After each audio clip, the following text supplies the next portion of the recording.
आज आपको देखना है क्लास 6 एनसीईआरटी का भूगोल, जिसका नाम है हमारी दुनिया। इसमें पहला अध्याय का आप आज क्वेश्चन आंसर देखेंगे, जिसमें सबसे पहला प्रश्न दिया हुआ है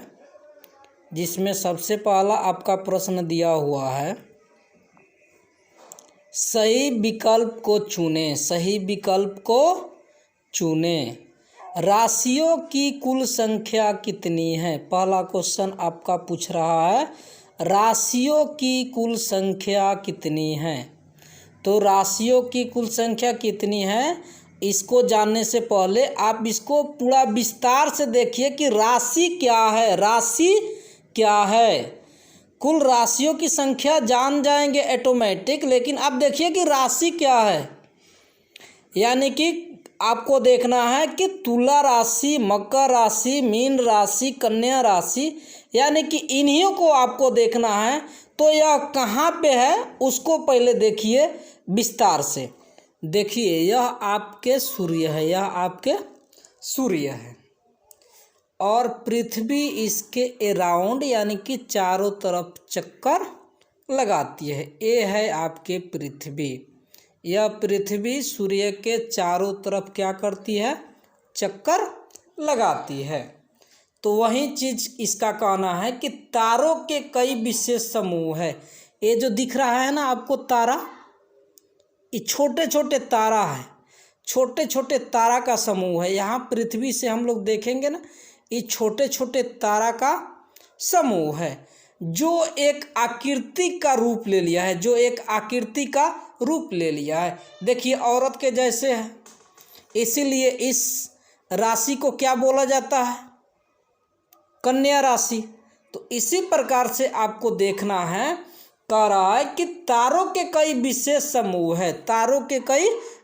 देखिए ये सब क्या है? 12 विशेष प्रकार के ये तारा के समूह है। यहाँ तारा के समूह है, ये सब मिल करके एक समूह बनाया हुआ है। ठीक, तारों के कई विशेष समूह है। जब पृथ्वी सूर्य की परिक्रमा करती है, जब ये पृथ्वी आपके सूर्य के परिक्रमा करेगी, ठीक, तो सूर्य विभिन्न तारा समूहों के बीच नजर आता है। जब पृथ्वी यहाँ आपके परिक्रमा कर रही है, तो यहाँ देखिए ये जो सूर्य है विभिन्न तारा समूहों के बीच नजर आएगा। ठीक, ऐसे समूह की संख्या 12 है। देखिए यहाँ टोटल कै गो राशि है? 12 राशि। तुला राशि को घेर रहे हैं ना, ये 12 राशि है। ठीक, इन्हें हम राशि भी कहते हैं। इन्हें क्या कहते हैं? राशि भी कहते हैं। इन राशियों में जो तारे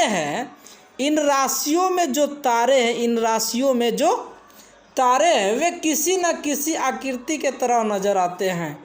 यानी कि यह जो है, देखिए धनुष लिए हुए हैं ना, इसीलिए इनका नाम क्या रखा गया है? धनु राशि। क्या रखा गया इनका नाम? धनु राशि। तो इन्हीं आकृतियों के नाम पर इन राशियों के नाम दिए गए हैं। ये नाम है, क्या नाम है? चलिए देख लीजिए। ये नाम है मेष, वृक्ष, मिथुन, कर्क, सिंह, कन्या, तुला, वृक्ष, धनु, मकर, कुंभ तथा मीन। ठीक है, तो इस प्रकार के आपके कुल राशियों की संख्या कितनी है? 12 है। इस प्रकार आपके राशियों की संख्या कुल कितनी है? 12 है। आप समझ गए कि राशि क्या है। यानी कि जैसे राशि के मतलब कि रुपया हम इकट्ठा करते हैं ना, राशि बोलते हैं। उसी प्रकार से तारा के कई तारा मिलके एक समूह बनाया है, उन्हीं को हम क्या कहते हैं? राशि कहते हैं। जब हम पृथ्वी परिक्रमा करती है सूर्य के, तो ये जो तारा का जो समूह है, एक एक जगह पर इकट्ठा जो 12 जगह है, और यह किसी आकृति का निर्माण बना देते हैं, किसी आकृति के जैसे दिखते हैं, इसलिए इनके नाम रखा गया है कन्या, तुला। चलिए, तो आप समझ गए कि कुल राशियों की संख्या कितनी है? 12 है। कुल राशियों की संख्या कितनी है? 12 है। चलिए, तो कुल राशियों की संख्या 12 हो गया। सूर्य की आकृति कैसी है? तो आप सब जानते हैं कि सूर्य की आकृति कैसी है। सूर्य की आकृति गोल है। देखिए ये सूर्य की आकृति है, कैसी है? गोल है। यह आग का गोला है। इसका अंदर का तापमान, यहाँ के तापमान 15 मिलियन डिग्री सेल्सियस रहता है। देखिए कितना गर्म है। और यहाँ सतह का तापमान यहाँ का 6000 डिग्री सेल्सियस होता है। चलिए इसके बाद में आप देखेंगे सौर परिवार का मुखिया कौन है। तो परिवार में मुखिया कौन होता है? जो सबसे तेज होता है, चालाक होता है, सबके बीच में बैठता है, सबको बताता है। देखिए मुखिया इसमें बीच में है। अब बाकी लोग सभी लोग अलग अलग है, इसके आगे पीछे सब लोग हैं। यानी कि सौर परिवार के मुखिया ही कौन है? सूर्य है। सौर परिवार का मुखिया कौन है? सूर्य है। सौर परिवार का मुखिया कौन है? सूर्य है। चलिए ग्रहों की कुल कितनी संख्या है? तो ग्रहों की कुल संख्या अभी 8 है। ग्रहों की कुल संख्या अभी 8 है। इसके पहले कितना था? 9 था। चलिए तो इसके बारे में भी आप देख लीजिए विस्तार से। देखिए पहले ग्रहों की संख्या कितनी थी? 9। इसमें क्या है? ये प्लूटो है। प्लूटो को भी ग्रहों की श्रेणी में रखा जाता था। यानी कि 1930 में इसका खोज किया गया और 9वें ग्रह के रूप में इसको ग्रह के श्रेणी में रखा गया। फिर उसके बाद में 7 सितंबर 2006 को इसको ग्रहों के श्रेणी से हटा दिया गया। यानी कि अब ये क्या बन गए? क्षुद्र ग्रह बन गए। यानी कि ग्रहों के श्रेणी से क्यों हटाया गया? तो ग्रहों के परिभाषा में अब फिट नहीं बैठते थे। यानी कि सूर्य के चारों तरफ परिक्रमा कक्ष में परिक्रमा करना, तो इसके देखिए डिस्टेंस में कहीं समस्या हो, कई प्रकार के समस्या के कारण इसको ग्रहों के श्रेणी से हटा दिया गया। ग्रहों के श्रेणी से हटा दिया गया तो बना क्या? तो इनको क्या बनाया गया? क्षुद्र ग्रह बनाया गया। इनको क्या नाम दिया गया? अब क्षुद्र ग्रह नाम दिया गया। तो प्लूटो आज क्या है? क्षुद्र ग्रह है। इसको 9वें ग्रह के रूप में रखा गया था। इसको कब? 1930 में जब इसको खोजा गया। इसको हम क्या यम भी कहते हैं, ठीक।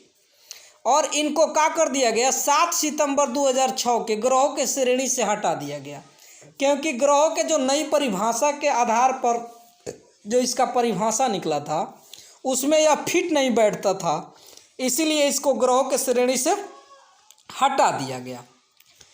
इस 7 सितंबर 2006 को इसको कह दिया गया कि अब यह ग्रह इसको नहीं कहेंगे, क्योंकि यह ग्रहों के परिभाषा के श्रेणी में नहीं बैठता है। अब इनको क्या कहेंगे? अब इनको क्षुद्र ग्रह कहेंगे। इनको क्या कहेंगे? क्षुद्र ग्रह कहेंगे।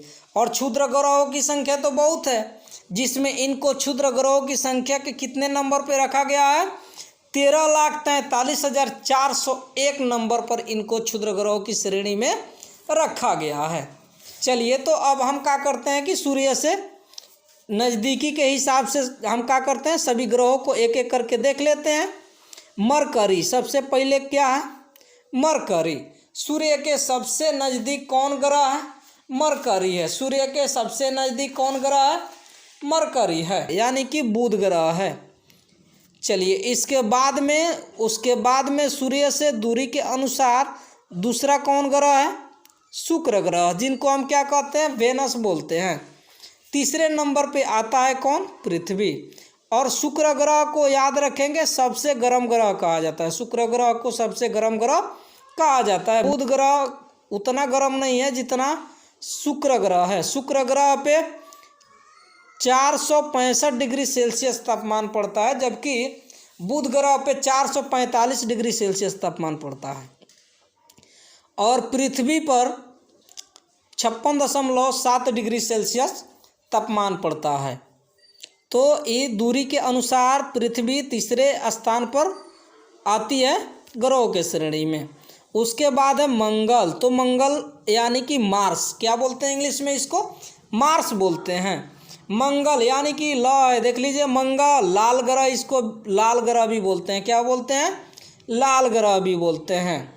चलिए उसके बाद में आपके आएगा बृहस्पति। क्या आएगा? बृहस्पति। बृहस्पति यानी कि जुपिटर। बृहस्पति सबसे बड़ा ग्रह है। बृहस्पति सबसे बड़ा ग्रह। देखिए नाम इसका नाम भी बड़ा है। और सबसे बड़ा ग्रह कौन है? बृहस्पति है, यानी जुपिटर है। उसके बाद है शनिदेव, यानी कि सब इनके क्या है? इनके चारों तरफ छल्ला है। इनके शनि ग्रह के चारों तरफ क्या है, छल्ला है। इसके बाद में कौन आता है, अरुण, यूरेनस। अरुण ग्रह क्या है, ये सब बर्फ है, सब क्या है, बर्फ है।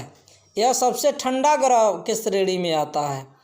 और उससे भी ठंडा कौन है, वरुण है। उससे भी ठंडा कौन है, वरुण।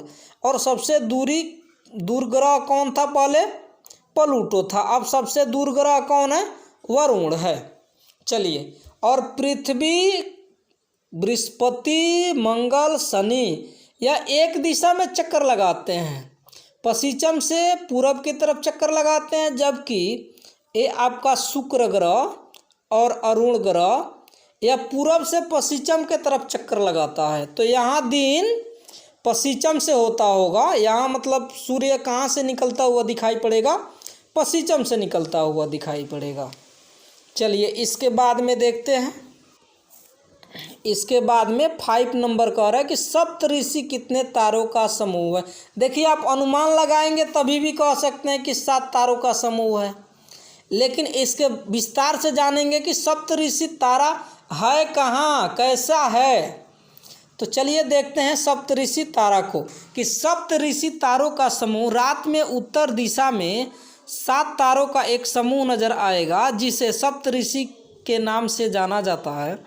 भारतीय विद्वानों ने इसका नामकरण ऋषियों के नाम पर किया है, जो इस प्रकार। भारत के जो आपके विद्वान थे, इन्होंने क्या, ऋषियों के नाम पर इनका नाम रखा, जबकि यूनानी ग्रंथों में इससे क्या कहा गया, अल्फा, बीटा, डेल्टा, गामा कहा गया है। तो आप देखिए, तो कह रहा है यहाँ कि भारतीय विद्वानों ने इसका नामकरण किसके आधार पर किया, ऋषियों के नाम पर किया, जो इस प्रकार है।